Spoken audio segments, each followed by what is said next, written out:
বনি ইসরাইলের এক লোক 500 বছর আল্লাহর ইবাদত করেছে। কয় বছর?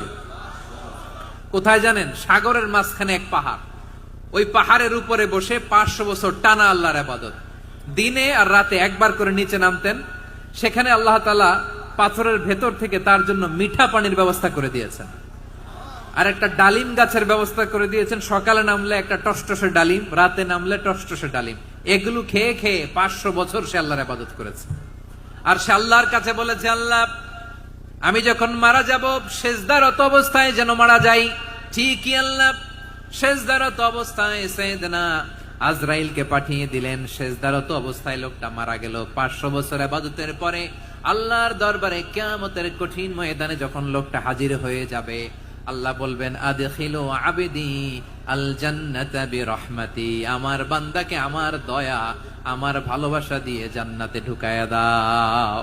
এই বান্দা বলে, বালবি আমালি, আল্লাহ তোমার দয়া লাগবে কেন?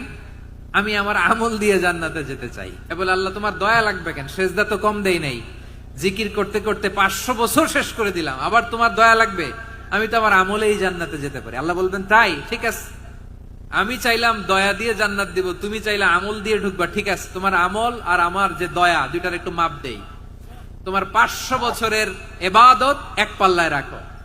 আর আল্লাহ বললেন, আমি যে দয়া করে এই দুনিয়ার নাজ নেয়ামত বিউটি সৌন্দর্য দেখার জন্য তোমার দুটা চোখ দিয়েছিলাম, দুটা নয় একটা চোখ আরেক পাল্লায় রাখো। রাখা হবে, দেখা যাবে ওই 500 বছরের ইবাদত হালকা হয়েছে, আর মুহূর্তের মধ্যে আল্লাহর দেয়া একটা চোখের নেয়ামত ভারী হয়ে গিয়েছে।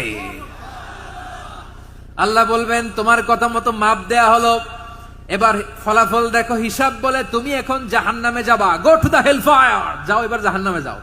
এবার লোকটা কাচুমাচু করে বলে, আল্লাহ আমি বুঝি নাই, আল্লাহ আমি বুঝতে পারি নাই, খেয়াল করি নাই, তুমি আমারে ক্ষমা করো, তুমি আমারে মাফ করো।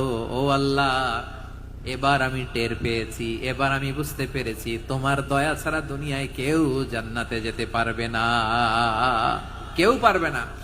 আল্লাহ বললেন, ওরে গোলাম, তুই তো কিছুই ছিলি না, অস্তিত্বহীনতা থেকে তোরে অস্তিত্বে আনলো কে? ওই ছোট্ট শুক্রাণু থেকে মায়ের পেটে 9 মাস ধরে খাবার দিয়েছে কে? আবার সুস্থতার সাথে দুনিয়ার বুকে তোরে ডেলিভারির ব্যবস্থা করে দিল কে? আবার তোর মায়ের বুকের ভেতরে 2টা খাবারের লাইনের ব্যবস্থা করে দিল কে? আবার তোকে শৈশব পেরিয়ে কৈশোর পেরিয়ে তারুণ্য, তারপরে যৌবন, এগুলো দান করলো কে? তার চেয়েও বড় কথা, পাহাড়ের মাঝখানে সাগরের মাঝখানে 500 বছর ইবাদত করার শক্তি তোর গায়ে দিয়েছে কে? এই সাগরের মধ্যে লোনা পানি, লবণের পানি মুখে দেয়া যায় না, সেখান থেকে আমি পাহাড়ের ভেতর থেকে মিঠা পানির ব্যবস্থা করে দিলাম। ওই জায়গায় তোরে রিজিকের বন্দোবস্ত করলো কে? সকাল বিকাল 2 বেলা টসটসে ডালিম খাওয়ার ব্যবস্থা করে দিল কে?